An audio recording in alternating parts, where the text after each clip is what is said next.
membukanya. Kemungkinan semacam pedang naga puspa atau iya. Jangan-jangan itu tembus Mungkin tembus ke istana lainnya ya.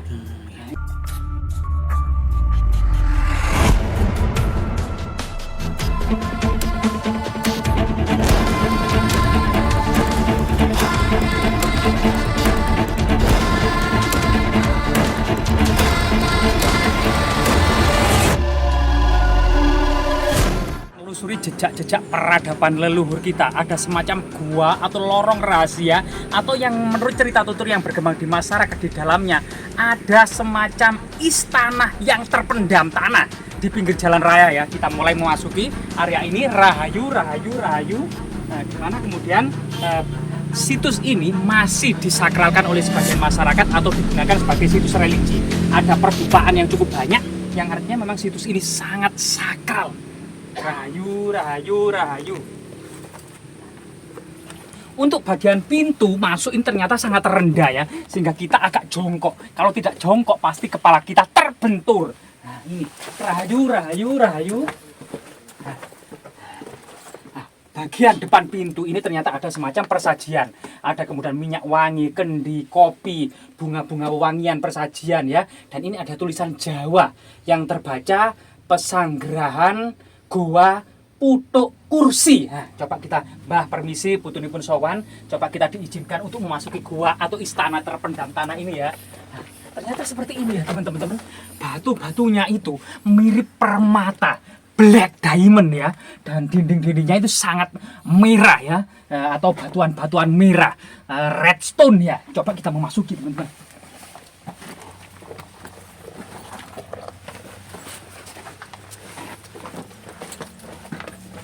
Nah, di sini teman-teman kita akan mendapati sebuah percabangan yang di sini kemungkinan menuju neraka, namun kita ambil yang sisi kanan karena yang kanan itu yang baik ya. Coba sisi kiri itu ada semacam terowongan yang ada semacam jurang ke bawah. Artinya mungkin itu adalah jebakan-jebakan ya untuk menjebak musuh, dan batu-batuannya mirip seperti diamond ya, permata yang diduga dahulu kemungkinan ini adalah semacam tempat kajuru gusalian, para pandai logam ya, entah itu pembuatan permata atau pembuatan emas atau logam-logam yang lainnya untuk senjata dan pusaka, yang diduga sebagian cerita tutur adalah dibangun pada masa era kerajaan Singosari gitu ya. Nah, coba kita ke arah kanan gini teman-teman ya. Rahayu. Kang, mulut pengen keluar asap ya? Hah? Kaget, Iya. ya. Asap? Iya, saking dinginnya Kang. Iya, sangat dingin ya. Memang benar-benar ini adalah istana terpendam Iya. tanah, sangat dingin. Loh. Di bawah perut bumi nih, Mbak. Coba, Mbak, di sini ada perut, Mbak. Ada semacam persajian, Mbak. Nah, teman-teman ya. Loh, apa Jadi itu, Kang? teman-teman, di sini ada semacam pusaka. Nah, coba kita ya, rahayu, Mbak, rahayu. Ada sesuatu pusaka yang terbungkus kain kuning ya. Cuma kita memang tidak berani membukanya. Kemungkinan semacam pedang naga puspa atau pusaka yang lainnya ya. Artinya memang di istana terpendam tanah ini kemungkinan masih banyak tersimpan pusaka-pusaka pamungkas era kerajaan-kerajaan dahulu ya. Kita lanjutkan perjalanan kita, teman-teman ya.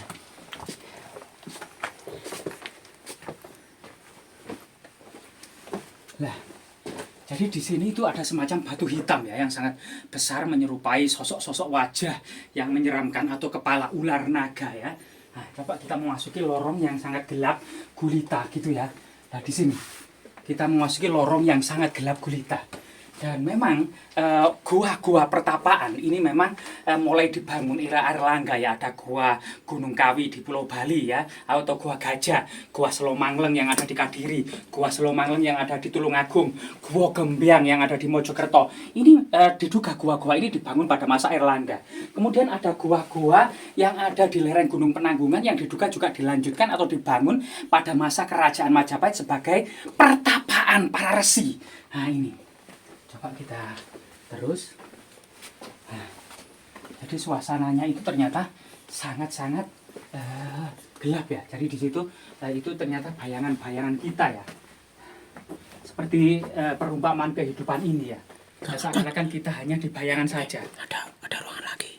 Nah, ini kemungkinan ruangan yang lainnya. Cuma ini jalannya ke bawah.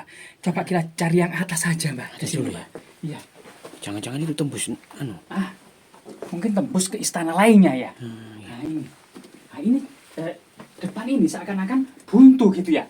Ternyata di samping kanan ini ada semacam pertapaan atau sosok orang yang bertapa. Rahayu, rahayu, rahayu. Rahayu, rahayu, rahayu. Bah, ada orang bertapa, Mbak. Rahayu, rahayu, rahayu. Mungkin kamera agak belok ke sana ya. Rahayu, rahayu, rahayu. Jadi di sini teman-teman ada semacam altar persajian ya, yang diduga ini adalah kelanjutan dari masa-masa peradaban kuno yang digunakan hingga saat ini. Ada payung kuning, payung putih, kendi, sebuah seperti apa namanya mabanten gitu ya, atau mungkin sebagai altar-altar untuk melakukan semacam ritual-ritual ya tertentu gitu ya. Dan di sini ada kain kuning keliling, Mbak ya.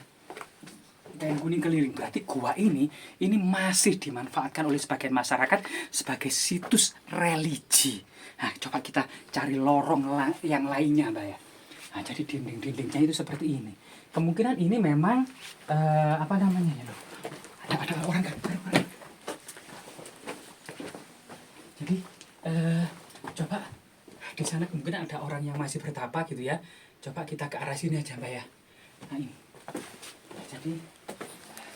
Jadi teman-teman, mungkin tadi saya melihat ada sosok orang bertapa, kemungkinan orang yang sedang melakukan ritual, sehingga kita coba berbalik gitu ya, mencari lorong-lorong yang lainnya.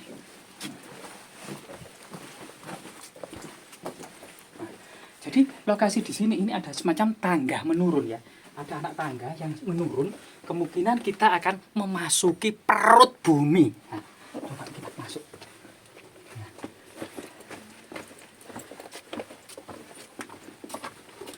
Jadi seperti ini ya.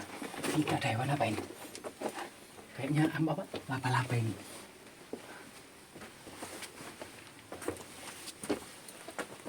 Nah, untuk bagian ini ya teman-teman, seperti semacam labirin atau semacam lorong bawah tanah atau lorong istana yang terpendam.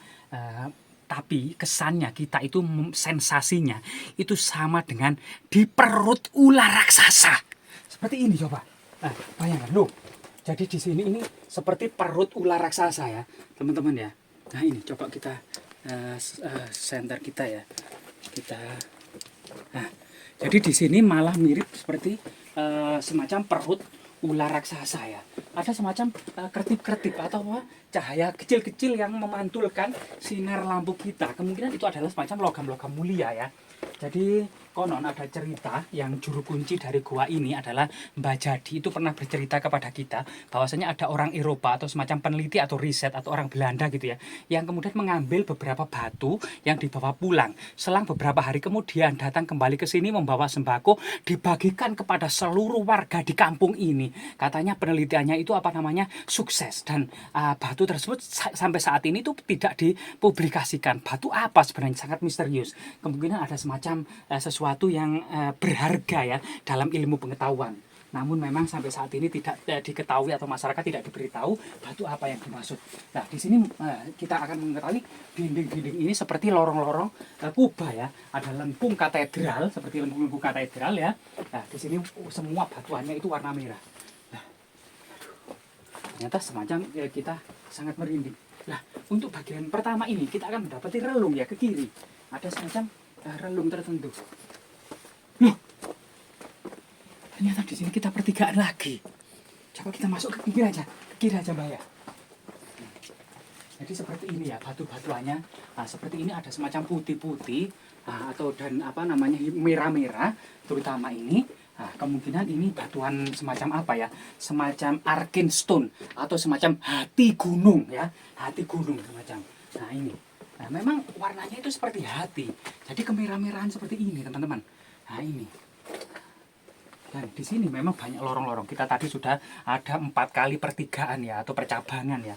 Dan di sini adalah ya, banyak kelelawar ternyata. Coba, Mbak. Lah, ini, Mbak. Marah mirip seperti apa ini, Mbak? Kepala ular naga, Mbak ya. Nah, ini, Mbak. Seperti kepala ular naga raksasa, Mbak. Dan kita sudah memasuki lorong yang paling dalam ya. Ya, teman-teman, sudah perjalanan 1 jam lebih. Dan di sini ada juga semacam ceruk-ceruk kiri kanan, kemungkinan tempat bertapa para resi atau para pertapa. Nah ini, nah di sini, nah ini ada semacam ceruk rahasia ya. Nah, Dan mungkin center kita semoga kemudian mumpuni ya untuk kemudian mengeksplor gua yang sangat gelap gulita seperti ini. Nah di sini batu-batuannya ini persis ini seperti hati gunung, seperti perut ular naga. Kita berada di perut ular naga dan benar-benar kita itu berada di ini ada semacam ceruk. Nah itu ada semacam tetesan-tetesan air ya. Nah kemungkinan air apa itu ya? Nah di sini ada lubang, kemungkinan dahulunya untuk apa ya? Untuk penggalian mungkin ya, atau diambil semacam harta karun atau semacam apa gitu ya, platinum atau apa, atau emas atau permata atau kemudian diamond-diamond yang lainnya ya. Dan di sini coba bayangkan ya, gua yang sangat seram ini. Nah di samping kiri juga ada, ternyata teman-teman relung lagi. Nah, dan tetesan-tetesan yang ada di atas dinding-dindingnya warnanya semuanya adalah warna merah. Nah ya, redstone ya, semuanya warna merah. Nah, coba kita masuk ke arah kanan. Nah, dan kita ternyata masuk semacam istana yang terpendam tanah ya, atau lorong istana bawah tanah. Nah ini dan sekali lagi memang banyak simpang siur tentang kesejarahannya ya. Yang pertama memang diduga awalnya ini dimulai pembangunannya untuk semacam para resi atau para pendeta untuk mencari logam ya. Karena logam pada masa kuno itu tentu dengan teknologi yang sederhana namun dibutuhkan banyak ya, seperti pedang, senjata-senjata dalam perang maupun untuk pertanian, untuk perhiasan atau untuk sarana-sarana istana yang lainnya ya, mahkota raja atau pakaian khas kerajaan. Ini semuanya membutuhkan banyak logam-logam mulia. Dan disitulah kemudian di era Singosari kita mendapati pertapa lagi, Mbah. Nah ini, Mbah. Rahayu, rahayu, rahayu. Mbah, rahayu, rahayu, rahayu. Rahayu, rahayu, rahayu. Rahayu, rahayu, rahayu. Rahayu, rahayu, rahayu. Nah, sekali lagi ini ada semacam ceruk pertapaan yang diduga memang digunakan masyarakat sebagai pertapaan gitu ya. Dan didominasi gua ini tadi sejak tadi itu warna kuning. Sedangkan era kerajaan Majapahit itu warna kuning itu sebagai lambang kejayaan, lambang keemasan ya, masa-masa keemasan dan kejayaan. Dan di sini sekali lagi ada semacam lorong ya, di sini ada semacam lubang. Kemungkinan untuk untuk bertapa atau mungkin semacam kubur ngaben gitu ya, untuk menaruh semacam abu jenazah dari para raja. Termasuk di sini ada pusaka yang tentunya tertutup ya, harusnya ditutup pusaka ini, ada tutup tapi ada sebagian yang membuka. Nah ini pusaka-pusaka di era kerajaan-kerajaan dahulu ya. Jadi di sini kemungkinan ada semacam ujung dari lorong tertentu yang ternyata isinya adalah sebuah pertapaan atau orang bertapa. Artinya kemungkinan memang pertapaan pada masa kuno di gua-gua gitu ya, selain kemudian untuk membersihkan hati, yaitu kemudian menjaga diri dari segala nafsu duniawi. Namun juga pertapaan ini juga sebagaimana dalam kitab Arjuna Wiwaha adalah untuk kemudian mencari keinginan yang belum tercapai gitu ya. Jadi waktu itu Arjuna Wiwaha adalah bertapa guna mencari senjata Pasopati untuk menghadapi Kurawa. Jadi Arjuna ini memiliki permasalahan dalam kehidupan, harus menghadapi Kurawa dengan istana dan prajurit yang sangat banyak sekali. Dan disitulah kemudian Arjuna melakukan pertapaan ya, guna mencari solusi. Jadi sehingga kemudian orang bertapa itu juga mencari solusi